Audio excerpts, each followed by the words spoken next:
Hello students, how are you all? So today we are back with our worksheet number 3 for the subject English. So today the worksheet is based on part 1 of our lesson Tsunami. Tsunami. So this is the word here. आप कहेंगे ma'am आप tsunami बोल रहे हैं but the word starts with T. So I must tell you that T is silent and this is pronounced as tsunami. T is silent. When we write tsunami, but when we speak, we do not speak tsunami. T. We do not speak T. We do not name the letter T. We do not pronounce the sound of letter T, and it is pronounced as tsunami. सबने सुना होगा, it is a very common word tsunami, क्योंकि recently भी इसके अलग अलग versions जो हैं हमें सुनने में आते रहते हैं. अलग अलग कंट्रीज़ में हैं, अलग अलग कोस्ट पर है. सुनामी एक सी साइक्लोन है जो हिट करता रहता है अलग अलग पार्ट्स ऑफ द वर्ल्ड में. ओके, जो सी के नियर पार्ट्स होते हैं उनको वर्स्ट हिट करता है और it is a very big disaster, natural disaster. तो ये natural disaster it brings about a lot of chaos, a lot of destruction. बहुत नुकसान होता है इससे, जान और माल दोनों का, मटेरियल एंड ह्यूमन दोनों नुकसान होता है. आप न्यूज़पेपर में भी पढ़ते होंगे. चलिए अब आगे पढ़ते हैं. During the lockdown period India was affected by some natural disaster. हमने बोला कि नेचुरल डिज़ास्टर है ये, एक नेचुरल डिज़ास्टर. अभी लॉकडाउन पीरियड में भी आपने बहुत सारी चीज़ें देखी हैं. आप न्यूज़ में भी आपने पढ़ा होगा कि अर्थक्वेक भी आया है, फ्लड भी आया है, लैंडस्लाइड भी आया है, साइक्लोन भी आया है. कुछ बच्चों को इनके मीनिंग पता है, कुछ को नहीं पता है. So let me explain. Earthquake means भूचाल आ जाना, धरती का हिलना. फ्लड्स मीन बाढ़ आ जाना. लैंडस्लाइड मीन माउंटेन के किसी हिस्से का फिसल कर गिर जाना. एंड साइक्लोन मीन्स चक्रवात. ओके, जो तूफान, जो चक्रवात कहलाता है उसे हम इंग्लिश में साइक्लोन कहते हैं. तो हमें ये बताना है कि हमने 4-5 महीने में किस किस प्लेस पे या किस स्टेट पर हमने ये चारों चीज़ें होती हुई देखी हैं और एक्चुअली ये हुई हैं. तो लेट्स फाइंड आउट कि अर्थक्वेक, फ्लड, लैंडस्लाइड और साइक्लोन हमारे कौन कौन से स्टेट्स में या प्लेसेस पर आए हैं. Yes, earthquake has been seen in Delhi, और एक बार नहीं बहुत बार, अराउंड 6 या 7 times. Floods have been seen in Bihar. आप सब अच्छे से न्यूज़ में देख रहे होंगे and you might be knowing कि बिहार में फ्लड्स आए हुए हैं अभी भी. इनफैक्ट बिहार और बहुत सारी स्टेट्स में, it is Orissa, okay, and बहुत सारी साउथ की स्टेट्स में जो है, वेस्टर्न कोस्ट और ईस्टर्न कोस्ट पे जो है फ्लड्स आए हुए हैं. लैंडस्लाइड हमने देखा केरला में, एंड साइक्लोन हमने देखा मुंबई में. तो ये 4 स्टेट्स हैं जहाँ पर हमने ये 4 नेचुरल डिज़ास्टर होते हुए देखे हैं in the last 4-5 months. Okay, so in this lesson now we will read about another natural disaster, tsunami. अब हम यहाँ पर सुनामी के बारे में पढ़ेंगे. इंडिया में सुनामी कब आया था? Last on 26 December 2004. इंडिया के जो अंडमान और निकोबार आइलैंड्स हैं और तमिलनाडु कोस्ट जो है उसको वर्स्ट हिट किया था इस नेचुरल डिज़ास्टर ने, विच इज़ कॉल्ड सुनामी. अब सुनामी है क्या? हम सुनामी को डिफ़ाइन कैसे करेंगे? A tsunami is a very large and powerful wave caused by earthquakes under the sea. जब समुद्र के नीचे अर्थक्वेक आता है, यानी उसकी टेक्टोनिक प्लेट्स जब हिलती हैं, तो एक बहुत बड़ा और बहुत पावरफुल जो है पानी में उछाल आता है. उससे वो जो वेव बनती है, लहर बनती है, उसमें इतनी ताकत होती है कि वो बड़े बड़े घर क्या, इंसान क्या, और जो भी चीज़ें आप उसके आसपास कोस्ट पर होती हैं, जहाँ तक उसकी ताकत जाती है वो इतनी फोर्सफुली आता है कि वो सबको बहा कर ले जाता है. मैं आपको कुछ वीडियोस भी शेयर करूँगी जिसमें आप देखेंगे कि सुनामी जो है कितना वर्स्ट हिट किया है उसने. बहुत डिस्ट्रक्शन होता है of people, land and material. So इसीलिए tsunami is defined as a very large and powerful wave caused by earthquakes under the sea. So earthquake हमारे जिस पार्ट में आया था इंडिया का, वो यहाँ पर दिखाया गया है, Andaman and Nicobar islands. You can see here B. Okay, and this is Tamil Nadu coast. तो आप यहाँ पर लिखेंगे इनका name, this is Tamil Nadu coast.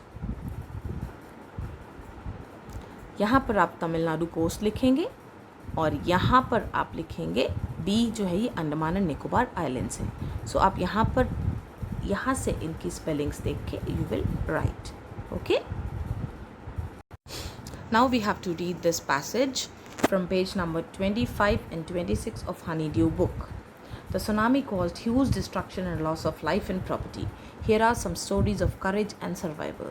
कुछ ऐसी स्टोरीज़ बहादुरी की और लोगों के बचने की कुछ ऐसी स्टोरीज़ हमें बताई गई हैं इस लेसन में, जो हमारी इस वर्कशीट में भी कोट की गई हैं. ये सब अंडमान और Nicobar archipelago is a group of islands. A group of islands, ये एक आइलैंड नहीं है, ये बड़े सारे आइलैंड हैं, इसीलिए ग्रुप ऑफ आइलैंड्स को कहते हैं आर्चिपेलागो. और आइलैंड तो आपको पता है कोई ऐसी जगह जो चारों तरफ पानी से घिरी हुई हो. और अंडमान और निकोबार हैं जो आइलैंड्स हैं और उनका ग्रुप है, इसीलिए it is called as archipelago. Okay, ये सब स्टोरीज़ अंडमान और निकोबार से हैं, जहाँ पर एक मैनेजर की बात की गई है. Ignatius was the manager of a cooperative society in Kachal. एक मैनेजर की बात की है, उसका नाम इग्निशियस था. His wife woke him up at 6 AM. उसकी वाइफ ने उसे 6 AM पे जगाया सुबह, because she felt an earthquake. उसको अर्थक्वेक फील हुआ, उसको लगा बहुत तेज अर्थक्वेक आया है. Igneous carefully took his television set of its table and put it down on the ground. उन्होंने अपना टेलीविजन सेट उतार के टेबल से नीचे रख दिया ताकि गिरकर टूट न जाए, so that it would not fall and break. Then the family rushed out of the house. और हमें अर्थक्वेक में सबसे पहले गाइडलाइंस यही होते हैं कि बाहर भागिए, घर से बाहर भागिए. और यही उन्होंने किया, वो घर से बाहर भागे. When the tremors stopped, they saw the sea rising.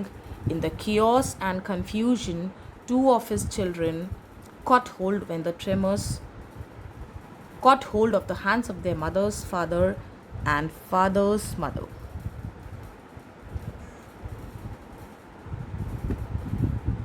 And mother's brother, and rushed in the opposite direction. He never saw them again. His wife was also swept away. Only the 3 other children who came with him were saved.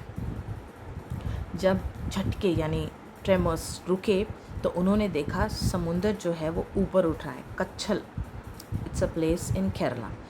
वो ऊपर उठ रहा है समुंदर. And in the chaos and confusion, और उस time जब आप परेशान होते हो तो आपको कुछ नहीं पता लगता. उन्होंने फटाफट अपने दोनों बच्चों के हाथ पकड़े. अपने बच्चों ने मम्मी और पापा के हाथ पकड़े, भाई बहनों के आपस में हाथ पकड़े और भागने लगे. उसके बाद इग्निशियस ने उन्हें कभी नहीं देखा. His wife was also swept away. Only the 3 other children who came with him were saved. जो 3 बच्चे जिनका हाथ पकड़कर इग्निशियस भागे थे, सिर्फ वही बचे. वाइफ जो है वो बह गई थी. सी कितनी how fearful and how emotional the story is. किसी को लूज़ करना, किसी का लॉस, किसी का नुकसान कितनी बड़ी चीज़ है. Sanjeev was a policeman serving in the Kachal Island of the Nicobar group of islands. अब एक और पुलिसमैन की बात की है. His name was Sanjeev. He somehow managed to save himself. वो तो बच गया. His wife and his baby daughter from the waves. उसने अपने आप को, अपनी वाइफ को और अपनी बेबी डॉटर यानी छोटी बेटी को बचा लिया. But then he heard cries for help from the wife of John. एक और उसका गेस्ट हाउस कुक था जो वहाँ पर खाना बनाता था, जॉन. उसकी वाइफ की आवाज़ उसे सुनाई दी. संजीव पानी में कूद पड़ा to rescue her, but they were both swept away. फिर ना तो संजीव बच सका और ना ही वो कुक की वाइफ को बचा सके. पानी की लहरें इतनी तेज थी कि कोई भी बच नहीं सका. 13-year-old Meghna was swept away along with her parents and 77 other people. She spend 2 days floating in the sea. मेघना की बात गई है जो कि 13 साल की थी। वो अपने पेरेंट्स और 77 दूसरे लोगों के साथ पानी में बह गई। वो 2 दिन तक समुंदर में तैरती रही। Holding on to a wooden door, एक दरवाज़ा था जिसके ऊपर बैठ के वो 2 दिन तक समुद्र में रही। 11 times she saw relief helicopters. उसने 11 बार रिलीफ हेलीकॉप्टर्स देखे अपने सिर के ऊपर overhead, but they did not see her. She was brought to the shore by a wave and was found walking on the sea shore in a days. उसको किसी तरह जो पानी की लहरें हैं तेज बहाव के साथ उस तक लेकर आई, शोर तक, शोर जो किनारा होता है, और वहाँ पर वो बड़ी बेहोशी की हालत में मिली और जहाँ से उसको बचाया जा सका। तो ये कुछ ऐसी स्टोरीज़ हैं जो मन को दहला देती हैं, लोगों के दुख को दिखाती हैं और ये दिखाती हैं कि कितना डिस्ट्रक्शन हुआ, कैसे बिना बात के लोग मारे गए, पानी में बह गए, कुछ बच गए और कुछ नहीं बच पाए। अब ये कुछ क्वेश्चंस हैं जिनको हम कंप्लीट करेंगे। एक क्वेश्चन सी है,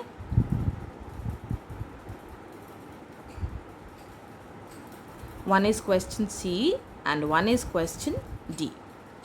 हमारे पास एक क्वेश्चन सी है और एक क्वेश्चन डी है। Complete the sentences with the help of the passage above. मेघना spent 2 days dash in the sea. मेघना की जो हमने बात की थी, जो 13-year-old गर्ल थी, वो 2 दिन रही समुद्र में तैरती रही, floating in the sea. She saw dash overhead but they did not see her. उसने क्या देखे अपने सिर पर? रिलीफ हेलीकॉप्टर्स, ऐसे हेलीकॉप्टर जो ऐसे टाइम में लोगों की मदद करते हैं, उन तक खाना पहुंचाते हैं, उनको बचाते हैं। Sanjeev lost his life but saved his wife. Sanjeev खुद तो मारा गया लेकिन उसने अपनी वाइफ और अपनी बेटी को बचा लिया, जो अभी हमने एक पुलिसमैन की बात रीड करी थी। देन इग्निशियस के बारे में कहा, he could only save his dash children who came with him. अपनी वाइफ को नहीं बचा पाया लेकिन अपने 3 बच्चों को उसने बचा लिया। Okay, so now come to question number D. अब हमें जो संजीव पुलिसमैन था उसको डिस्क्राइब करना, यानी उसके बारे में कुछ वर्ड्स को चुनना है। वो कैसा था? Was he cheerful? ये तो हमें पैराग्राफ से पता ही नहीं लगा। चेयरफुल मतलब खुशगवार था, हमें पता ही नहीं लगा।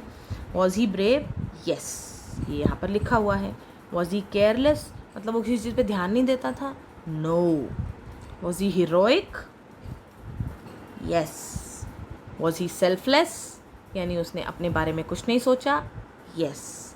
Was he heartless? यानी उसके अंदर कोई दिल नहीं था, मतलब उसने दूसरों की केयर नहीं करता था। नो। तो यहाँ पर जो 2 चीज़ें आएंगी वो आएंगी हीरोइक और सेल्फलेस। वो हीरोइक था और उसने अपने आप को सोचे बिना अपनी कुक की वाइफ को बचाने के लिए पानी में छलांग लगा दी, तो वो सेल्फलेस भी था। Okay, so D complete. Now we come to E, find out the past tense. देखो हमें जो है पास्ट टेंस ढूंढना है, किन का? इन वर्ब्स का जो हमें दिए हुए हैं, ठीक है। और बाकी का सेंटेंस ऐसे कि ऐसे आएगा। आप एक एग्जाम्पल देख लो, feel the earthquake, felt the earthquake. Feel का पास्ट टेंस आ गया फेल्ट, बाकी ऐसे कि ऐसे सारे हमें ऐसे ही करने हैं। आइए देख लेते हैं। Come to number 2, see the sea rising, saw the sea rising. Past tense of see is saw. Come with him, came with him. Past tense of come is came. Hear cries for help, heard cries for help. Past tense of hear is heard. Jump into the water, jumped into the water. Past tense of jump is jumped. Wake him up, woke him up. Past tense of wake is woke. So this way you will complete the worksheet, and then you will send it in the group as soon as possible. Okay students, still you have any problem, you can ask me.